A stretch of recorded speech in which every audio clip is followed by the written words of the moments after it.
দাঁড়া দাঁড়া, একটু ধীরে। একসাথে করতে গেলে তো ক্লান্ত হয়ে যাবি। প্রথমে ওর সাথে, তারপর আমার সাথে। চুল কেটে এসেছি বলে শান্তি লাগবে। খোলা আকাশের নিচে বেশি আনন্দ পাওয়া যায়। আগে যা কোনোদিন পাসনি, আজ সব পাবি। আমার নাম রনি। একটা কোম্পানিতে কাজ করি, আর কর্মসূত্রে বাড়ির বাইরে থাকি। একা একটা বাড়ির ওপর তলাটা ভাড়া নিয়ে। বয়স 25। একটা প্রেম করতাম, কিন্তু সেটা কেটে গেছে। এই 1 মাস আগে যখন এই বাড়িতে ভাড়া এলাম, মনে খুশির ঝিলিক খেলে গেল। কারণ বাড়িতে শুধু 2জন মহিলা থাকেন, এক বৌদি আর এক কাকিমা। মানে যার বাড়ি সেই কাকুও আমার মতোই কর্মসূত্রে বাইরে থাকে। আর তার এক ভাইপো ছোট থেকেই এই বাড়িতেই থাকে। সে এখন মিলিটারিতে চাকরি করে, কাজেই ওই 2জনের স্ত্রী শুধু এই বাড়িতে থাকে। হ্যাঁ, সাথে অবশ্য একজন কাজের লোক থাকে, কিন্তু সে গ্রাম্য স্বভাবের। কাকিমাকে দেখে বয়স ওই 44 বা 45 বলে মনে হয়। গায়ের রং ফর্সা, একটু স্বাস্থ্যবান, যার ফলে একেবারে বাঙালি মাঝবয়সী মহিলাদের মতো দেখতে। বাড়িতে শাড়ি, ব্লাউজ আর পেটিকোট পরে থাকেন, বাঙালি মহিলাদের মতো। তার সবচেয়ে আকর্ষণীয় হচ্ছে চোখ দুটো। দেখতে এমনিতে সুন্দর আর মোটামুটির মাঝে, কিন্তু চোখ দুটোর জন্যেই রূপসী মনে হয়। নাকের নিচে একটা তিল আছে, সাথে একটা মিষ্টি হাসির এক্সপ্রেশন মুখে লেগেই আছে। এক কথায় দেখেই সব্বার মন জুড়িয়ে যায়। অন্যদিকে বৌদির বয়স 37। তার বয়স আমি জানি, কারণ একবার বৌদির আধার কার্ড জেরক্স করে এনে দিয়েছিলাম, তখন খেয়াল করেছি। তার নাম পরমা, শ্যাওলা গায়ের রং, খুব একটা স্বাস্থ্যবান নয়। রোজ রীতিমতো ব্যায়াম করে নিজেকে মেনটেন করেছেন। শ্যাওলা হলেও দেখতে বেশ মিষ্টি, মুখে সবসময় হাসি লেগেই আছে। যেদিন প্রথম এই বাড়িতে এসে উঠলাম, সেদিন বিকেলে বাড়ির সামনে এক সিগারেটের দোকানে দাঁড়িয়ে সিগারেট টানছি। দোকানদার জিজ্ঞেস করল, ওই বাড়ির ভাড়াটে নাকি? বললাম, হ্যাঁ, আজই এলাম। শুনে হেসে উঠে বলল, 2জন মহিলা আছে ওই বাড়িতে। বুঝলাম বৌদি এর কাকিমার কথা বলছে। প্রথম দিনেই ওদের হাবভাব দেখে সন্দেহ হয়েছিল। কাজেই বেশ উৎসাহিত হয়ে জিজ্ঞেস করলাম, কেমন স্বভাবের তারা? দোকানদার বলল, পাড়ার এমন কোনো লোক নেই যার সাথে বন্ধুত্ব করেনি। পাড়ার কোনো মহিলাই ওদের সহ্য করতে পারে না, কারণ সবার স্ত্রী নাকি ওই 2জনের বিশাল ভক্ত। আর ওরা 2জনেও নাকি বেশ রসিক আর মিশুক স্বভাবের, গল্প করতে ভীষণ ভালোবাসে। কদিন যেতে না যেতেই বেশ বুঝলাম ব্যাপারটা। 2জনেই বেশ মিশুকে, আমার সাথে বেশ ভালো বন্ধুত্ব হয়ে উঠল। ফেসবুক আর হোয়াটসঅ্যাপে মজার মজার জোকস আর কথাবার্তা চলতে থাকল। আস্তে আস্তে সব রকম কথাবার্তাই চলতে থাকল। কাকিবার মুখে দেখলাম কিছু আটকায় না। একদিন আমার প্রেম জীবন নিয়ে কথা হতে হতে হঠাৎ কাকিমা জিজ্ঞেস করল, কিরে, তোর প্রেম জীবনে কোনো বিশেষ স্মৃতি আছে নাকি? কাকিমার মুখে এই কথা শুনে আমার যেমন একটু অস্বস্তি হলো। অদ্ভুত অনুভব করেছিলাম। নিজেকে সামলে নিয়ে বলেছিলাম, কি করব? শুনে কাকিমা মুখ বেঁকিয়ে বলেছিল, থাক, অত নেকা সাজতে হবে না, ভালোই জানো কি কথা বলছি। সাইড থেকে বৌদি হাসতে হাসতে বলেছিল, কাকি, তোমার মুখে না কিচ্ছু আটকায় না, বেচারা দেখো কি লজ্জা পেয়েছে। সেই শুনে কাকিমা বৌদিকে ইশারা করে বলেছিল, লজ্জা না ছাই, তুই কি ভেবেছিস ও আমাদের নিয়ে কিছুই ভাবে না নাকি? সত্যি বলতে এটা শুনে বেশ লজ্জায় পেয়েছিলাম। বলেছিলাম, হ্যাঁ ভাবি তো। শুনে বৌদি বলেছিল, ভাবনাটা নিজের কাছেই রেখো কিন্তু। একদিন কাকিমা ছাদে আমার রুমের সামনে কাপড় মেলতে এসে আমাকে বেশ অবাক করে বলল, রনি, আমার আর পরমার ছোট জামা মেলে গেলাম, নোংরা যেন না হয়। আসলে একদিন কারো একজনের জামা এরকম ভাবেই ছাদে মেলা ছিল, আর আমি সেটা নামিয়ে রেখেছিলাম। যদিও তাতে তেমন কোনো সমস্যা হয়নি, তবুও বুঝলাম কোনো না কোনোভাবে ধরা পড়ে গেছি। বললাম, কেন নোংরা হবে, নিচে পড়ে গেলে আমি তুলে দেব।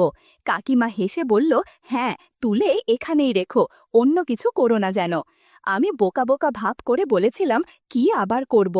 কাকিমা হেসে বলল, ওরে আমার খোকারে, সেদিন যে জামাটা তুই ধরেছিলি সেটা আমারই ছিল, ভেবেছিলি আমি বুঝবো না? কথাটা শুনে একটু লজ্জা পেলাম। যাই হোক, সেদিনই বুঝেছিলাম কাকির সাথে কাজ করতে হবে। আর ভাবছিলাম, যদি বৌদির সাথেও কাজ করা যায় তাহলে তো ভাগ্য বদলে যাবে। কিন্তু তেমন ভালো সুযোগ পাওয়া যাচ্ছিল না। 2জনেই বেশ বক্ষ আর চলাক প্রকৃতির। প্রায় রোজই আমরা সন্ধেবেলায় একসাথে গল্প করতাম। আমি চা টিফিন খেতাম কাকিমাদের ওখানেই। কাকিমা মাঝে মধ্যেই ডবল মিনিং কথা বলতো, আর বৌদি সেই শুনে হাসত। কিন্তু দুজনেই বেশ একটা দূরত্ব বজায় রাখে সবসময়। বুঝে উঠতে পারছিলাম না কিভাবে এগোনো যায়। আর এই ভাবনার মাঝেই একদিন ঘটে গেল সেই ঘটনা, অপ্রত্যাশিতভাবেই। এক ছুটির দিনের সন্ধ্যায় সিনেমা দেখছিলাম। ভেবেছিলাম সিনেমা দেখে একটু কাজ করব, তারপর চা খেতে বৌদিদের কাছে যাব। দরজাটা বোধহয় ঠিক করে লাগাইনি। আর যদিও কাকিমা বা বৌদি আমার রুমে খুব একটা আসতো না, কিন্তু সেদিনই তাদের আসতে হলো। আর তারা ঘরে ঢোকার সাথে সাথেই ঘটনা ঘটে গেল। হঠাৎ কাকিমার বৌদি ঢুকে পড়ল। আমরা তিনজনেই অবাক হয়ে গেলেও কাকিমা দেখলাম দ্রুত ব্যাপারটা সামলে নিল। বৌদিকে প্লাস্টিকের ব্যাগ হাতে দিয়ে বলল, যা এগুলোকে সাজিয়ে নিয়ে আয়, এই ব্যাটার যা হাল এর দ্বারা হবে না। এই বলে কাকিমা মুচকি হেসে বলল, যাও একটু ফ্রেশ হয়ে এসো। আমার একটু অস্বস্তি হচ্ছিল, আর ভাবিছিলাম আসার আর সময় পেল না। কাকিমা বলল, এগ রোল এনেছি। আমি কাকিমার ক্যাজুয়াল ভাব দেখে একটু অবাকই হলাম। এত বড় একটা ব্যাপার, এরপরেও ভাবটা এমন যেন কিছুই হয়নি। আমি উঠে বাথরুমে গিয়ে ফ্রেশ হতে হতে ভাবলাম আজ হয়তো একটা নতুন অধ্যায় শুরু হতে পারে। বাথরুম থেকে ফিরে দেখি বৌদি আর কাকিমা এগরোল খাচ্ছে। বন্ধুরা, এ সময় কিছু ঘটনা ঘটে যেগুলো সরাসরি বলা যাচ্ছে না। তোমরা কমেন্টে দেয়া লিংক থেকে আমার ওয়েবসাইট ভিজিট করো, সেখানে একদম খোলামেলা গল্প দেয়া আছে। কাকিমা এবার উঠে বিছানা ছেড়ে বাথরুমের দিকে যেতে যেতে বলল, নে এবার তোরা কাজ কর, তোর বৌদির সমস্যা এখনো সমাধান হয়নি। আমি চললাম রান্না চাপাতে, রাতে খেয়ে দে, তারপর তোদের সাথে বোঝাপড়া আছে। কাকিমা চলে যেতেই বৌদির সমস্যার সমাধান করতে লাগলাম। বন্ধুরা, তোমরা নিশ্চয়ই বুঝতে পেরেছ কিসের কথা বলছি। দেখতে দেখতে 1.5 মাস কেটে গেছে। এর মধ্যে রোজই কাজ করতাম আমরা। বৌদির সাথে আমার সম্পর্কটা শুধু কাজের মধ্যে সীমাবদ্ধ নেই, বেশ একটা গভীর বন্ধুত্বে পরিণত হয়েছে। কেউ কাউকে অবশ্য ভালোবাসিনি আমরা, কিন্তু দুজনেই বুঝি দুজনের মনে কি রয়েছে। কাকিমাও আমাদের একা সময় কাটানোর জায়গা করে দেয়। মাঝে মধ্যেই শুধু আমি আর বৌদি একসাথে সময় কাটাই, সেখানে আবেগটাই বেশি থাকে। কিন্তু কাকিমার সাথে থাকলেই আবেগটা আর থাকে না, অন্য কিছুতে পরিণত হয়। আমি আর বৌদি দুজনেই এই সময়গুলো উপভোগ করি। এই 1.5 মাসে আমিও অনেক পরিণত হয়ে উঠেছি। এখন আর আগের মতো সহজে হাল ছেড়ে দিই না। কাকিমার বৌদি একসাথে থাকলেও না, ওরাও নিজেদের মধ্যে বলাবলি করে যে আমি নাকি কাজে আস্তে আস্তে দক্ষণ হয়ে উঠছি। এর মধ্যেই একদিন সম্পূর্ণ অন্য রকম এক অভিজ্ঞতা হলো। সেদিনটা রবিবার ছিল, ছুটির দিন।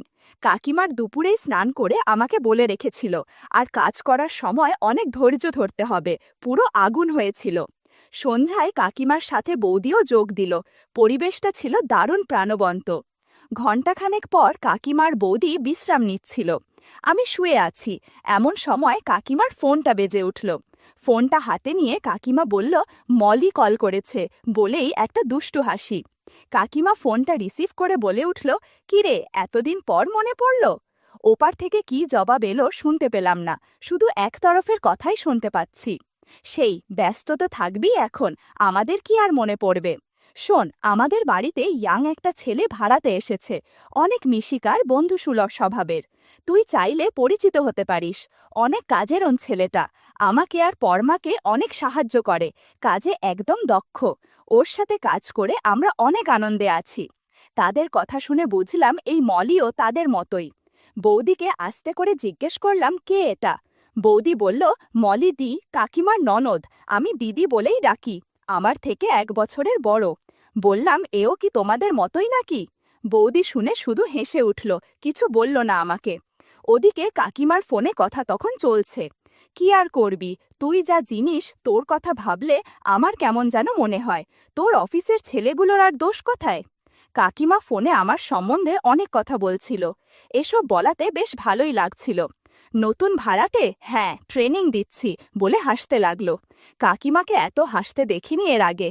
বুঝলাম বৌদির থেকেও বৌদির ননদই কাকিমার বেশি কাছের বন্ধু। কাকিমা মলিদির কাছে আমার নামে অনেক প্রশংসা করেছে বলে মলিদি আমার সাথে সাথে সাথে ভিডিও কলে কথা বলতে চায়, আমার সাথে পরিচিত হতে চায়। যদি তার মনে মতো হয় তাহলে কাজও জুটতে পারে। একটু পর ভিডিও কল দেয়া হলো। মলিদি আমাকে দেখে অনেক খুশি হয়েছে। সেদিন কলে যা হয়েছিল তা আসলেই অনেক মজার ছিল। বন্ধুরা, ইউটিউবের কড়া নিয়মের কারণে এসব ঘটনা সরাসরি বলা যাচ্ছে না। তোমরা কমেন্টে দেয়া লিংক থেকে আমার ওয়েবসাইট ভিজিট করো, সেখানে একদম খোলামেলা গল্প দেয়া আছে। এরকম একটা বাড়িতে এসে আমার ভাগ্য বদলে গেছে। এরকম বাড়ি হাতছাড়া করতে আমি রাজি না। তাছাড়াও সময়টা ছিল দুর্গাপুজোর। দাদা এসেছে সেজন্যেই। কাকিমার বড় ছুটি পায়নি। আমিও বাড়ি গেলাম কিছুদিনের জন্য। একটা মাস কেটেও গেল দেখতে দেখতে। আমি 15 দিন আগেই, দাদারও ফেরার দিন চলে এলো। দাদার যাওয়ার ট্রেন ভোর 4টার সময়, বেরোবে 3টের দিকে। এই কদিনে দাদার সাথে 2-3বারই কথা হয়েছে। আমারই অবশ্য লজ্জা লাগছিল কথা বলতে, কেননা বৌদিকে অনেক কাজে সাহায্য করেছি। যাই হোক, আমার অত ভেবে কাজ নেই। আমার যা দরকার তা তো ভালো মতোই হচ্ছে। সেদিন রাতে আর ঘুমালাম না, জানি দাদা বেরোলেই আবার শুরু হবে। আমিও 1 মাস একঘেয়েমি জীবন যাপন করেছি। চাতক পাখির মতো অপেক্ষায় আছি আবার সবার সাথে হাসি আনন্দে সময় কাটানোর জন্য। শুয়ে শুয়ে কাইমা আর বৌদির কথা ভাবতে ভাবতে প্রায়ই ঘুমিয়েই পড়েছিলাম। এমন সময় একটা গাড়ির হর্ন আর গ্রিলের গেটের শব্দে ঘুম ভেঙে গেল। বুঝলাম দাদা বিদায় নিয়েছে। আস্তে করে উঠে ছাদে গেলাম। নভেম্বর মাস, হালকা ঠান্ডা পড়েছে, কুয়াশা হালকা হালকা। ছাদের আলোটা বন্ধ করে সিগারেট ধরালাম। আর একটা প্ল্যান মাথায় এলো, আর কাকিমার বৌদির সাথে এই খোলা আকাশের নিচে অনেক গল্প করব। কিছুদিন আগেই কালী পুজো গেছে। হালকা চাঁদের আলো ফুটতে শুরু করেছে অমাবস্যার পর। একটা মায়াবী আলো ভরে গিয়েছে ছাদটায়। এই আলোর নিচেই আজ গল্প করব। এইসব ভাবতে ভাবতেই শুনি পায়ের শব্দ। অনেক চেনা লাগছিল এই পায়ের শব্দ। বুঝলাম বৌদি আসছে, তবে একাই আসছে। আমি তাকিয়ে রইলাম ছাদের দরজার দিকে। একটু পর উঠে এলো বৌদি। আমি দরজা দিয়ে উঠে বাম দিকে কিছুটা এগিয়ে দাঁড়িয়ে। বৌদি ছাদের আলো বন্ধ দেখে একটু দাঁড়িয়ে গেল। চাঁদের আলো থাকলেও সেটা এমন নয় যে বৌদি আমাকে দরজার সামনে থেকে দেখতে পাবে। বৌদি এবার ছাদের আলোটা জ্বালাতে যেতেই আমি দৌড়ে চলে গেলাম বৌদির কাছে। আচমকা কাউকে এভাবে সামনে আসতে দেখে বৌদি ভয় পেয়ে চেঁচিয়ে উঠল। আমি বললাম, কি গো, ভয় পেয়ে গেলে নাকি? বৌদি বলে উঠল, খুব দুষ্টু, খুব খুব। দুষ্টুদের মতো আচরণ করলে মেরেই ফেলবো। এভাবে কেউ ভয় দেখায় নাকি? আমি বললাম, আমাকে মেরে ফেললে কে তোমার কাজে সাহায্য করবে? বৌদি লজ্জা পেল। হয়তো 1 মাস আমার কাছে আসেনি বলে একটু লজ্জা পাচ্ছে। হালকা চাঁদের আলোয় বৌদির মুখ এবার দেখা যাচ্ছে। এই মায়াবী আলোতে শ্যামলা মিষ্টি মুখ যেন আরো বেশি মায়াবী মনে হচ্ছে। বললাম, লজ্জা পেলে নাকি? বৌদি বলল, তো পাবো না, কি সব বলছো? বললাম, একটু পরে নিজেই তো বলবে এভাবে কাজ করো, ওভাবে কাজ করো, আর কাকিমা আসলে তো কথাই নেই। বৌদি বলল, কি করব বলো, তোমরাই তো আমার আপন মানুষ। আমার পরনে একটা টি-শার্ট আর বৌদি নাইটি পরেছে। রংটা ঠিক বোঝা যাচ্ছে না, তবে এটা যে আগে পরেনি সেটা বুঝতে পারছি। হয়তো দাদা কিনে দিয়েছে। বললাম, কাকিমা কই? বৌদি এবার একটু রাগ দেখালো। বলল, ও কাকিমাকে দিয়ে কি হবে, তাহলে ছাড়ো আমাকে, আমি গিয়ে ডেকে দিচ্ছি। আমি হেসে উঠলাম আর বললাম, জিজ্ঞাসা করলাম কারণ কতক্ষণ তোমার সাথে সময় কাটাতে পারবো সেটা জানার জন্যে। বৌদি হালকা হাসি দিয়ে বলল, কাকিমা ঘুমোচ্ছে। ভেবেছিলাম আমরা 3জন মিলে এই খোলা আকাশের নিচে অনেক গল্প করব। কিছু তার হলো না। বৌদি বলল, আমি তো আছি, আমার সাথে গল্প করো। এরপর আমি আর বৌদি সারা রাত চাঁদের আলোয় খোলা ছাদের নিচে অনেক গল্প করেছি।